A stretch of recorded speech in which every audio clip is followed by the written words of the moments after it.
तो दोस्तों मेरे साथ बोलिए जय श्री कृष्णा, जय श्री राधे राधे।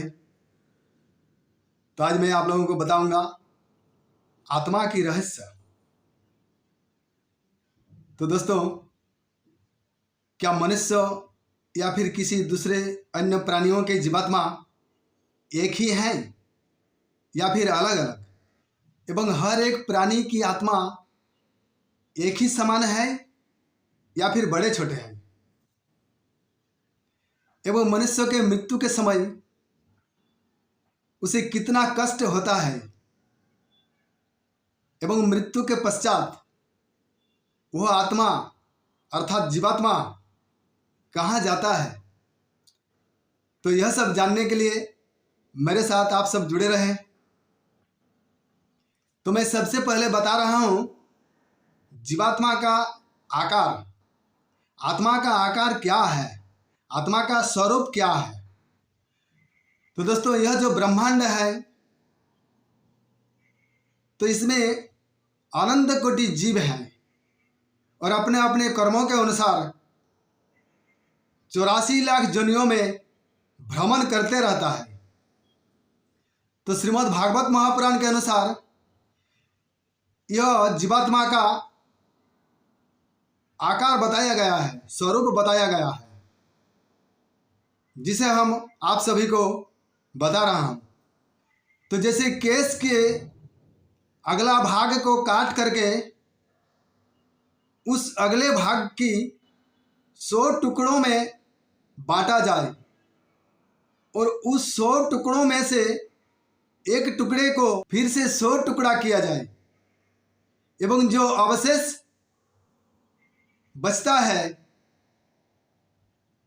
जो आंखों से दिखाई नहीं पड़ती, दूरवीक्षण यंत्र के द्वारा दिखाई पड़ता है, तो दोस्तों वही जीवों का आत्मा है। एवं हाथी से लेकर चींटी पर्यंत ब्रह्मांड में जितने भी जीव हैं, सभी जीव की एक ही समान आत्मा बताया गया है।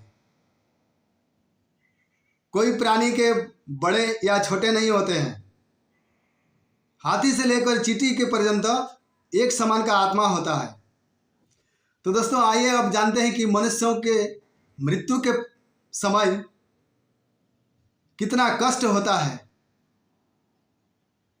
कितनी यंत्रणा होती है। तो जिस समय मनुष्यों के मृत्यु काल निकट आता है और वह मरने ही वाले होता है, तो जैसे 20,000 काले बिच्छुओं के डंस देने से यंत्रणा होता है, उतना ही उस समय उस मरने वालों को यंत्रणा होता है, कष्ट होता है। और वह जीव, वह मनुष्य कुछ ही क्षणों में मृत्यु को प्राप्त हो जाता है।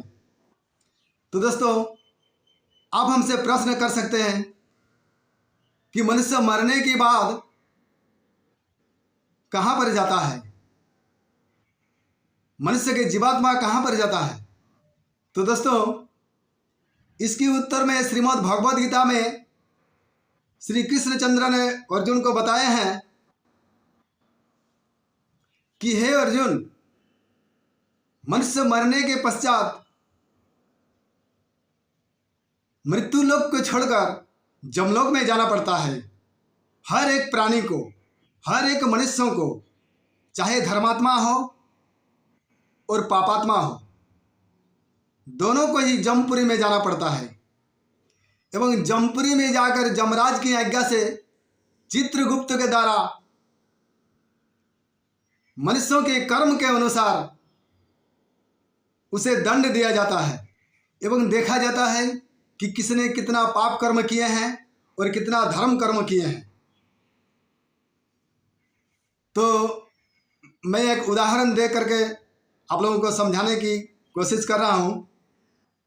जैसे हम सब बैंक में रुपये जमा करते हैं और समय आने पर, जरूरत पड़ने पर उसी रुपये को एटीएम के द्वारा निकालते हैं। तो दोस्तों, अगर हमारे पैसा बैंक में जमा नहीं रहने के कारण एटीएम से पैसा नहीं निकलता है। तो उसी तरह इस बैंक रूपी शरीर में कितना पाप है, कितना पुण्य है, वह सबको विचार कर जमराज ने दंड एवं मुक्ति कर देते हैं। तब अच्छे कर्म करने वालों को स्वर्गलोक मिलता है